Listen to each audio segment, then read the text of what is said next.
It's Friday, and that means it is my favorite cover, or my favorite cover day.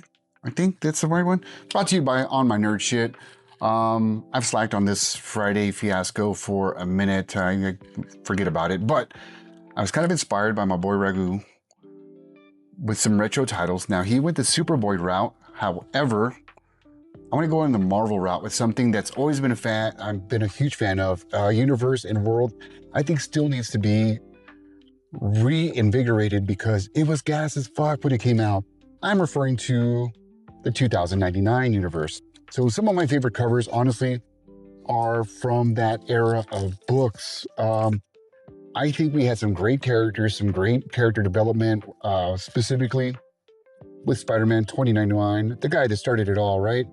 Now, I know this isn't a first appearance. I'm not going down that route, talking about covers specifically, but I always loved the chrome trim that they did for all of the covers. It stayed in tune with one another, kept them in line, kept it cohesive, but they were always dynamic, very, very futuristic vibes, but great characters, man.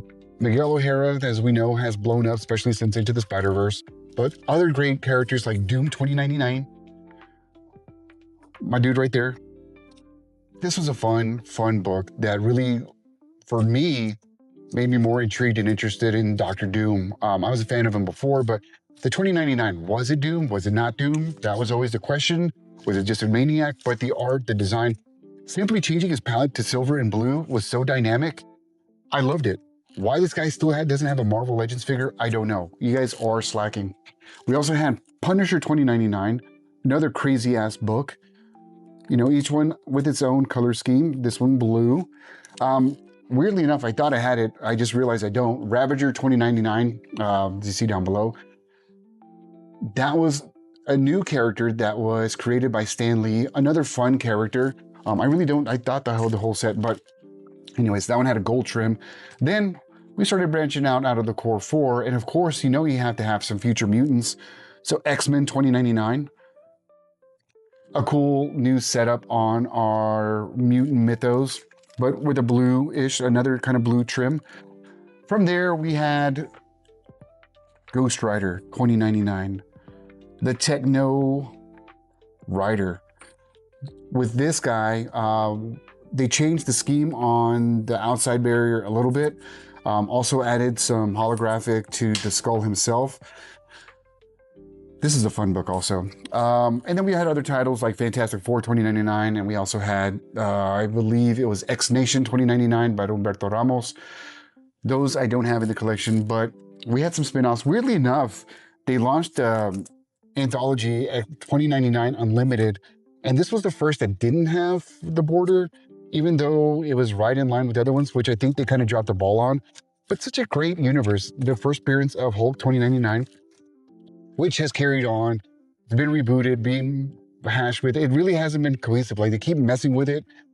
Stick to the original timeline and have fun with it, bro. Like, let it develop from there. But it's getting axed because, I mean, in recent years, we had things like Spider-Man 2099 Exodus, with the first appearance here of Winter Soldier 2099.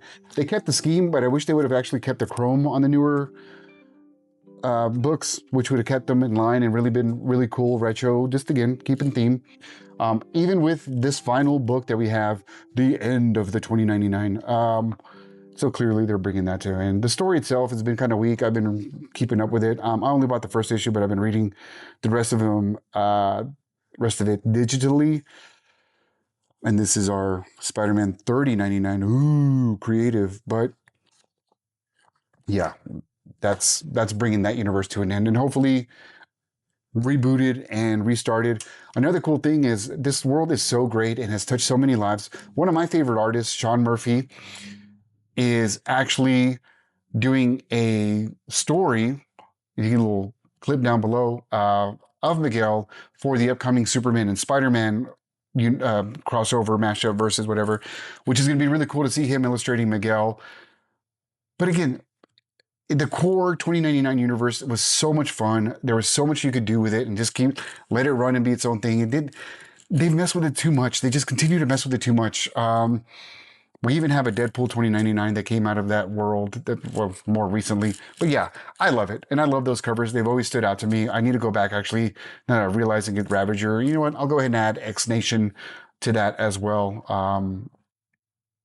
But yeah, let me know what you think down below, of course. Until the next Alert My Nerds, appreciate you.